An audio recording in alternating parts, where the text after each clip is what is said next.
O programa Linha de Frente apresenta Direito e Defesa do Consumidor, com o professor Armando Novaes. Você viu como você tá chique, né, professor? Viu? Tem até vinheta. Opa, tá muito chique, feliz, né? uma satisfação estar aqui com vocês. O nosso assunto hoje, Fábio, com É enxaqueca, não, é enxaqueca. Esse assunto pra mim é enxaqueca. Pode falar. Nossa, eu nem é falo, então, porque eu já fico estressada só de eu falar. Planos de saúde são líderes em reclamações, segundo o IDEC, o Instituto Brasileiro do Consumidor. Professor, a atuação dos planos de saúde e seguros de saúde hoje no Brasil é regulamentada? É regulamentada, Ana Paula, mas como você mesmo disse, é um sistema bastante complicado. Muito. Muito, porque você mexe com a saúde das pessoas, você mexe com a vida humana. E você tem, efetivamente, do ponto de vista legal, o próprio Código de Defesa do Consumidor, que trata do assunto, e uma lei especificada desde 1998, a Lei 9.656, que também versa sobre esse tema. Mas é um tema muito peculiar, causa muitos problemas para o cidadão, para as pessoas que precisam, que ninguém vai procurar o sistema de saúde, seja público ou privado, por que que é? É porque está com alguma necessidade. Então, realmente, vai ao encontro de uma situação sempre complicada do indivíduo. Muito. Aquela velha história, né, professor? Ser regulamentado no nosso país não significa funcionar bem, não é verdade? Exatamente. Professor, e como é que funciona a fiscalização desses planos, desses seguros de saúde? Pois é, Fábio, a gente tem aqui um problema muito sério. A regulação se dá através de uma agência, a Agência Nacional de Saúde. E essa agência, a ANS, ela tem aí no seu histórico problemas costumeiros na área do tratamento de defesa do consumidor. É uma das áreas mais sensíveis em relação à defesa do consumidor no Brasil, que causa o maior número de problemas, de judicializações, principalmente porque você não tem a segurança jurídica adequada, ou seja, você não tem a efetividade do indivíduo que precisa socorrer de um plano de saúde nas mais diversas situações, e você não tem a guarida em favor do cidadão. Você tem uma situação com uma série de problemas que se evidenciam no dia a dia. Aí, digamos, professor, eu vou fazer um plano de saúde hoje, vou contratar. Quais são os cuidados que eu tenho que tomar? Primeiro, saber se aquela operadora existe ou não. Então, é verificar junto ao site da ANS a existência ou não dessa agência, dessa operadora de seguros. Em seguida, verificar se existem casos de não pagamento, de não arcar aquela determinada operadora com situações congêneres à sua. Então é interessante verificar o histórico passado dessa operadora e verificar junto aos meios de comunicação, internet, no site do Tribunal de Justiça, se existem casos que já depõem contra a própria atitude da empresa quando você vai precisar dela. Entendi. E falando nisso, Ana Paula, eu queria perguntar para o professor Rovai, em tempos e momentos difíceis, né, muitas vezes as pessoas atrasam a mensalidade, porque é natural, fica desempregado, as coisas acontecem e acaba atrasando. Nesse caso, o atendimento, ele pode ser negado? Ou seja, venceu hoje, daqui 15 dias, 30 dias, a pessoa precisa passar no médico. Ele pode ter o atendimento dele negado? A sua pergunta é muito oportuna. Não pode automaticamente. Mas eles negam. Não Mas pode não ter o pode. atendimento Eles negado. Você tem que cumprir um prazo de pelo menos 60 dias sem cumprir a sua obrigação de pagamento. E aí você tem que ter até o 50º dia uma notificação no sentido de que você está em mora, ou seja, devedor. O plano não pode absolutamente, de uma maneira peremptória, cancelar o seu plano. Não, você tem que ser notificado do seu inadimplemento e a partir daí, após os 60 dias, aí sim você pode ter o plano cancelado. Mas antes dos 60 dias, eles bloqueiam a gente. Aí eu vou passar numa consulta, chego lá, tá bloqueado. O que eu faço?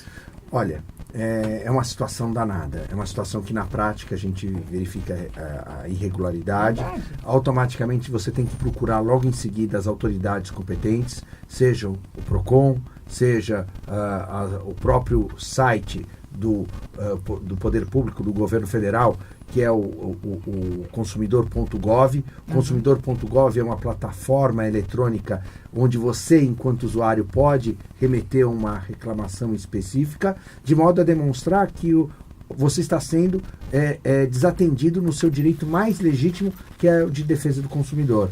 Quer dizer, se a operadora assim agir, fora dos padrões da lei, ela tem que arcar com as consequências. Eu iria orientar aqui o cidadão, ele se socorresse da plataforma eletrônica do consumidor.gov e logo em seguida formalizasse também uma reclamação perante o PROCON. Mas ainda falando sobre isso, Fábio, pode acontecer muito. Eu estou passando mal, estou com o meu plano atrasado. Aí eu vou chegar no pronto-socorro, eu não vou ser atendida. Aí, quer dizer, aí depois eu vou ter que fazer tudo isso que o professor está dizendo. Mas eu não vou ter o atendimento. É uma situação inusitada, você de repente passou mal, você precisa ser socorrida no pronto-socorro ou algo do gênero, urgência. Agora, efetivamente você tem que esclarecer para o posto de saúde, no hospital, onde você estiver, que você não está dentro dos parâmetros de cancelamento, que seu plano está em vigor. Tem que demonstrar a necessidade de ser atendida, em razão que você pode morrer, inclusive, se não for, dependendo do caso. E, posteriormente, você tem que provocar o plano de saúde, a operadora, para que ela cumpra as suas obrigações. É fundamental que haja esse tipo de comportamento. É difícil esse assunto, bom, viu, foi professor? Por isso Fica que até nervosa. Foi por isso, Ana Paula, professor Rovai, que lá no começo da nossa entrevista eu disse que plano de saúde, para mim, é sinônimo de dor de cabeça. Bom, não vou relatar aqui, mas eu mesmo já tive um problema seríssimo com o plano de saúde. Agora, eu não sei o que é pior, passar por essa situação com relação aos planos de saúde ou esperar o atendimento público, né? Uma questão que vale a pena a gente considerar, que a saúde, constitucionalmente, é um programa que deveria ser atendido pelo poder público. O poder público deveria nos dar condições de termos atendimento igual para todos os cidadãos, para todos os brasileiros. Infelizmente, a gente não consegue manter uma usualidade, uma manutenção, porque o sistema é falho em razão de que muitas pessoas têm que procurar, portanto, a atividade privada para atendimento nessas questões. Hoje em dia, professor, a gente ouve falar muito em planos coletivos. O que são realmente esses planos de saúde coletivos? Planos coletivos dizem respeito a empresas, dizem respeito a sindicatos, a cooperativas, onde a operadora, através de uma empresa, ela absorve um número maior de pessoas. O que é muito complicado, porque, de certa feita, esses planos coletivos dão oportunidade de ruptura instantânea com a relação a determinados indivíduos que fazem parte desses planos coletivos. Então, isso precisaria ser melhor ordenado. A própria ANS deveria fiscalizar com mais atenção os planos coletivos, que hoje as pessoas que trabalham acabam tendo nas empresas um respectivo plano de saúde para atender às suas necessidades. E o que a gente faz? Porque demora muito para agendar uma consulta, né? A gente compra o plano de saúde, né? A gente adere, né? Que chama a palavra? Adere ao plano de saúde, só que daí demora para agendar consulta, exame, cirurgia. O que a gente pode fazer? Olha, o primeiro passo é sempre se dirigir à própria operadora, solicitando uma urgência no encaminhamento e, em seguida, se isso não der certo, buscar de novo aquela plataforma consumidor.gov, que é das mais primorosas e funciona de verdade, e também, se não der certo, em seguida buscar as autoridades competentes. Eu sempre recomendo o PROCON e, em última instância, se você tiver uma urgência e não for atendido a contento, você tem que buscar a tutela judicial através de uma ação judicial. Tá. Professor, e diz uma coisa aqui para nós, né? Nós recebemos essa pergunta aqui, na realidade, é uma pergunta que veio de uma ouvinte, né, da Isilda. Em caso de atendimento emergencial, a pessoa não tem um plano de saúde, né? O cara tá lá na rua andando, de repente passou mal, tá passando muito mal, e o que tinha ali de imediato para poder atender ele nessa situação de gravidade é um hospital particular. Quando ele entra nesse hospital e vai buscar por esse atendimento emergencial, essa pessoa, ela é obrigada a assinar um cheque calção? Não, ela não é nem assinar nenhum cheque calção, nenhuma nota promissória, não dá nenhuma espécie de garantia. Ou seja, o hospital tem que atender ela. Tem que atender, seria uma missão de socorro. Aí os próprios médicos envoltos, os próprios especializados na área de medicina, de saúde, tem que dar o atendimento inicial, preferencialmente para aquele indivíduo que estiver numa situação de vida ou morte. Por óbvio, é uma questão humanitária. Mas sabe que, Fábio, isso já aconteceu comigo uma vez. Eu tendo um plano de saúde, eu precisava fazer uma cirurgia emergencial. Chegou lá, o convênio não liberou. teve que dar um cheque e calção para que eu pudesse ser operada. Não, é uma prática que, se ocorrer, ela é incorreta. E aí você pode depois provocar, através dos meios judiciais cabíveis, inclusive até uma indenização. Dentro do direito do consumidor, a gente pode dizer que é abusivo isso? Totalmente abusivo. Mas imagina a situação, eu tô lá para ser operada, lá todo no perrengue passando mal, né, Fábio? Você acaba dando cheque. Sim, e é esse justamente o conceito da defesa do consumidor. Você tem de um lado uma instituição forte, grande, que geralmente são os hospitais, e de outro o ser mais vulnerável, hipossuficiente, como a lei diz, que é o consumidor.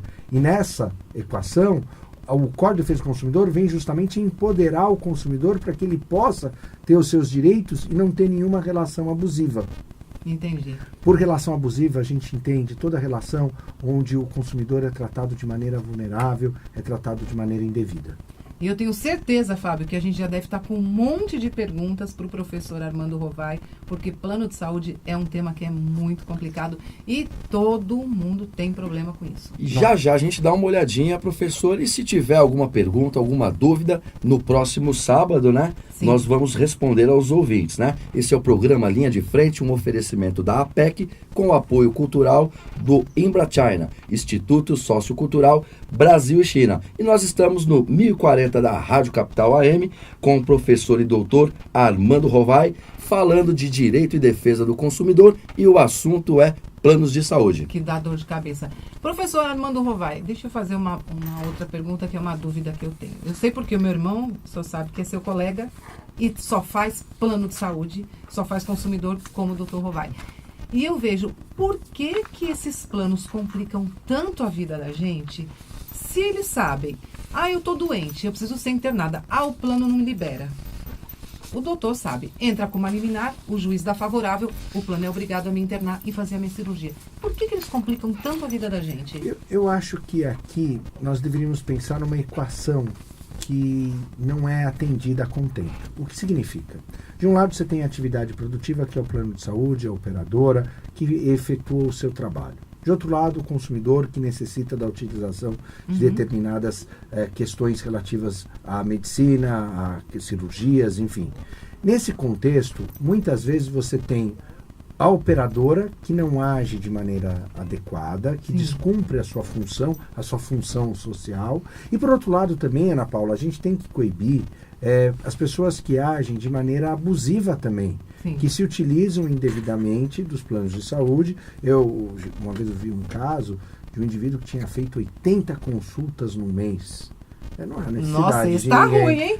Isso tá mal. Isso não é doença, é loucura. Então, 80 consultas no mês? Essa falta de boa-fé. Na realidade, todas as condutas humanas têm de ser permeadas pela boa-fé. Tanto do plano de saúde, que tem que ter uma atenção especial com o consumidor, que é o ente aqui vulnerável e hipossuficiente, e do outro lado eu tenho que ter o consumidor também permeado nas suas condutas de boa-fé, para evitar o quê? Para evitar esse desajuste na condução das atividades humanas, do comportamento humano. E sem falar que esse abuso, né, Ana Paula, acaba atrapalhando quem realmente precisa passar por ali. Se vocês me permitem, eu teria uma sugestão, que seria uma maior atenção do poder público em relação à ANS.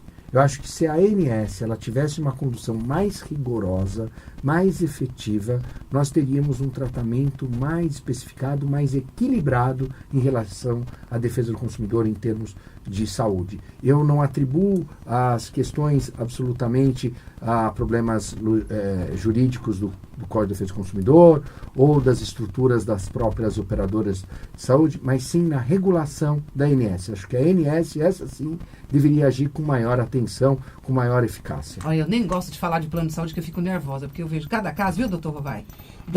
Do pouco caso que os convênios, que os planos fazem com a pessoa, que eu não gosto nem de falar desse assunto. Tá cheio de casos assim, né? Ana Paula, a gente está caminhando aí para o fim da nossa entrevista. Sim. Eu sei que tem bastante coisa para perguntar, mas eu queria fazer uma última pergunta. Professor, o que fazer em casos onde o hospital, o laboratório, os médicos e outros serviços foram descredenciados? Você tem que procurar um hospital, um médico ou laboratório credenciado. porque aí foge da alçada do consumidor efetivamente, salvo se ele estiver no curso de uma determinada situação de tratamento ou algo do gênero. Mas se efetivamente antes de você iniciar não existe mais o credenciamento, é uma relação mercantil entre o plano de saúde e aquele determinado hospital, laboratório ou médico especificamente. Tá certo. Professor Armando Rovai, doutor Rovai, nós vamos encerrar nosso programa. Você viu como passou rápido? 2 horas? Passou muito rápido. Muito rápido, né? Mas, sábado que vem, estaremos novamente aqui com o nosso Linha de Frente e o doutor Rovai estará junto, né? Muito obrigado, estarei sim. Aqui é minha atividade mais prazerosa da semana estar com vocês. Muito obrigado, professor Armando Rovai, minha colega Ana Paula. Quero deixar aqui um abraço para toda a direção, equipe de produção, para o Magu, para o Panda, para o Chico Paes de Barros, para o Rogério, para o Felipe Leider. Sábado que vem tem mais. Estaremos de volta. Professor Rovai, boa Páscoa para o senhor e para toda a sua família. Um beijo na Fabi, beijo no Thomas. Obrigado. Uma excelente Páscoa, Fábio. Boa Páscoa para você, Tati. Um beijo. Rafa, toda a equipe de comunicação da APEC, que é show de bola, que arrebenta também. Obrigada. Pandinha, meu amor, você é demais. Beijo pra você, uma excelente Páscoa pra você e pra sua família também. Estaremos de volta sábado, viu, Fábio? A partir das 4 da tarde com mais um programa Linha de Frente, um oferecimento da APEC, Associação Paulista dos Empreendedores do Circuito de Compras, e o apoio cultural é do Ibra China. E boa Páscoa pra você. Uma excelente Páscoa pra você e a gente volta sábado que vem a partir das 4 da tarde. Um beijo, um bom final de semana, boa Páscoa e até lá. Tchau!